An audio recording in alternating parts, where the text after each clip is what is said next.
Today I am going to take a class from the book Pedagogy of English First Unit, Aims and Objectives of Teaching English.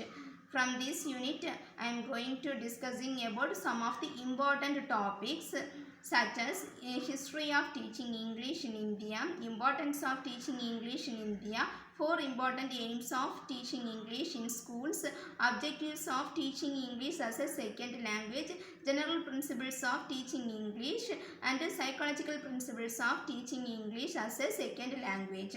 Okay, first, who introduced English language in India? We all know that Britishers introduced English language in India, and they founded here East India Company. They introduced English language for their trade and commerce. Trade and commerce means buying and selling the product. Okay, during the time of Lord Macaulay and Lord William Bentinck, the language got a good position in India. Before independence, English was used as the ruler's language, so it was considered as the queen of all languages. After independence in 1950, Mahatma Gandhi, Rajaji, Maulana Azad committee decided that English would be the associated official language, while Hindi was used as the national language. Okay, after that English occupies an important place in schools, colleges, courts, trade, commerce and industry. It has been playing a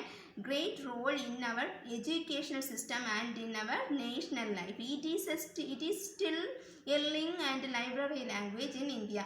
It is a major window of the Indians to look outside of the world. Importance of teaching English in India as an official language.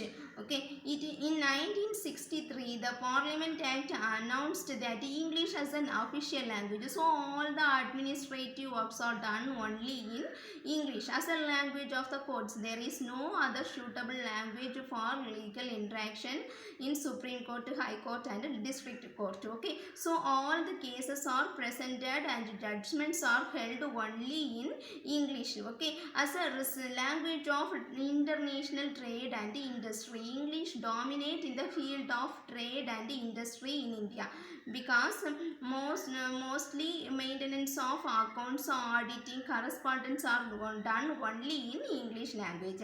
In our social life, English plays an important role in our social life, because mostly highly educated people and the elite group of our society are mostly speaking in English. Okay, so their communicative language is English as a window on the modern world. Our former Prime Minister Jawaharlal Nehru said that English is our major window on the modern world as a ling language. It is also considered as a ling language because in India we have 19,500 languages, but English and Hindi only accepted as a ling language and as a library language. Without the help of English, we can't be able to understand scientific truth, technological and computer knowledge. Okay, so it is considered as a library language. Then in our educational system mostly depend upon the English language, because CBSE, ICSE and matriculation schools are functioning only because of the English language. Okay, then aims of teaching English in schools, we have 4 major aims in English. Okay, listening, speaking, reading and writing. But we have 3 levels of education in school: primary level, secondary level and higher secondary level. Okay, and the government has some of the important aims. Okay, first one is to eradicate illiteracy among the people, to encourage health education in schools, to improve basic amenities in schools, to improve and enrich the syllabus, to improve the minimum level of learning. Okay, these are the aims of the government. The major aims of teaching English at the primary level. At the primary level, our students should know some of the important things. Okay, our students should gain ability to read, to understand the simple spoken English. to make small and simple statements, to identify things by their name, to write English neatly, to learn small letters, to practice cursive writings. These are the aims the students should attain and at their primary level. Okay, aims of teaching English at the secondary level. At the secondary level, it is entirely different because they started to learn some of the simple sentences in English. They have start to read the passages in English without committing mistakes. They have to spell words with the correct pronunciation. They have to write application letters. They have to read English newspapers. Okay, aims of teaching English at the higher secondary level. Higher secondary level, their ability can be improved. Okay, for example, they have the ability to speak English fluently and accurately. They have to read English newspapers regularly. They have to read English novels and understand it. They have to acquire vocabulary of about 3000 and above words. They have to enjoy and sing poems. They have to understand messages and advertisement. They have to punctuate correctly while writing. They have to know the functions or formula of the grammar. Okay. According to Thomson and White, they have some of the important aims for language teaching. First one is to understand simple spoken English, to understand simple written English, to speak English correct and idiomatic English, to write simple correct and idiomatic English. Then objectives of teaching English in schools. In schools we have some goals, so that only we are learning English as their second language. First objective is cultural objective. Through the medium of English, we are able to keep the different cultural groups of India. In fact, English has helped us our building new cultural definition. It has also resulted in the process of modernization of Indian society. Then literary aim.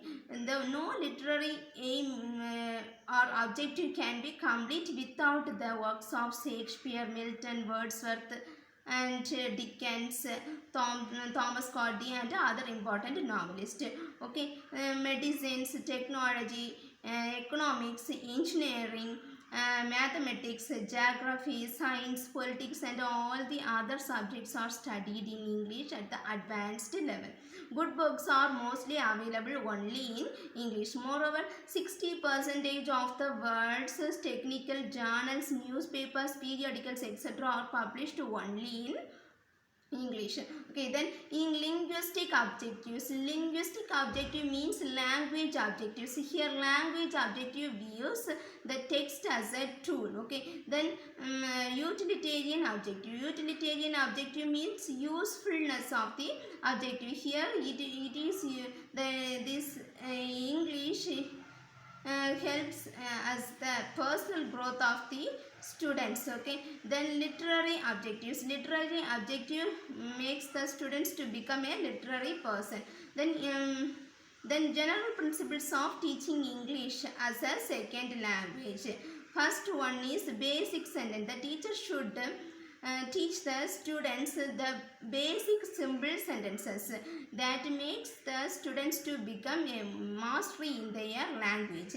Then pattern as habits. Pattern as habits means knowing the words correctly and understand the rules of the grammar. That is very important to teach the students. Okay, then sound system for use. Sound system for use means pronunciation. The teacher should teach the students the pronunciation of the language so that only they can easily speak. Okay, then teaching the language background. The language teacher should teach the students the history of the language. That is very important for a language learning. Then grade pattern. Grade pattern means the teacher should begin the language teaching not from the words but from the sentence. Okay, then language practice versus translation. Language practice can be entirely different from translation, because translation is a skill. Okay, so the teacher should be very careful about it. Practice increases the amount of the learning, so the student can be easily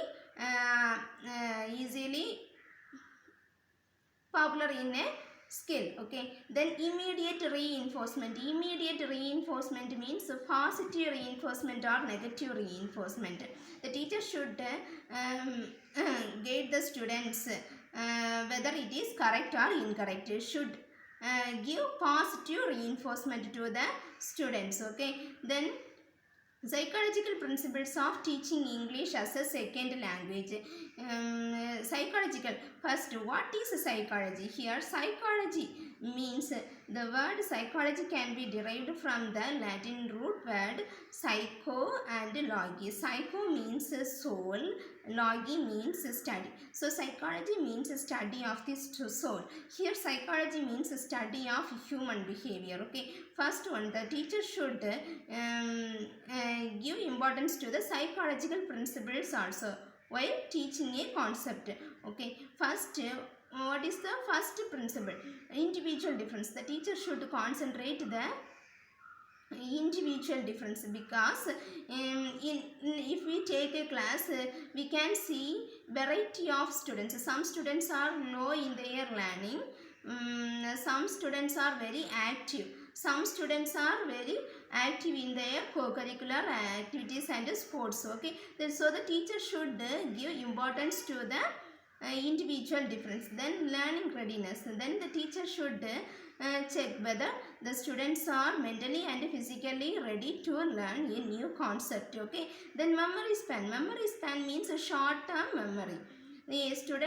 Some of the students can't be able to learn too long sentences that may cause forgetting.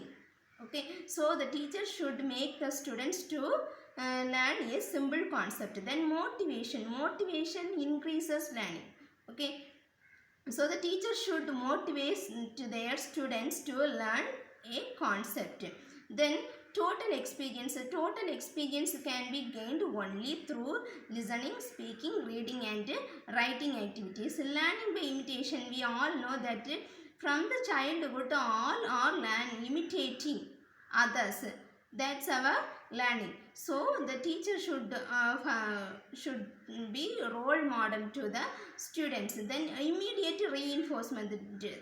Immediate reinforcement means the teacher should say our students whether it is correct or incorrect. Most of the times the teacher should encourage our students through positive attitude, positive reinforcement. For example, good, very good, keep it up. That is called positive reinforcement. Law of exercise. The law of exercise emphasizes practice. Practice increases learning. So the teacher should encourage our students to practice a skill again and again. Positive attitude and interest. Positive attitude and interest towards learning increases our learning activity. Okay, then meaning of verbal learning. Verbal learning means study materials and good syllabus used by the teacher. Willingness to learn. The students and teacher should have the willingness to learn a new concept. These are the principles of psychological principles of teaching a language. Okay, I hope you get some idea about the first unit. Thank you.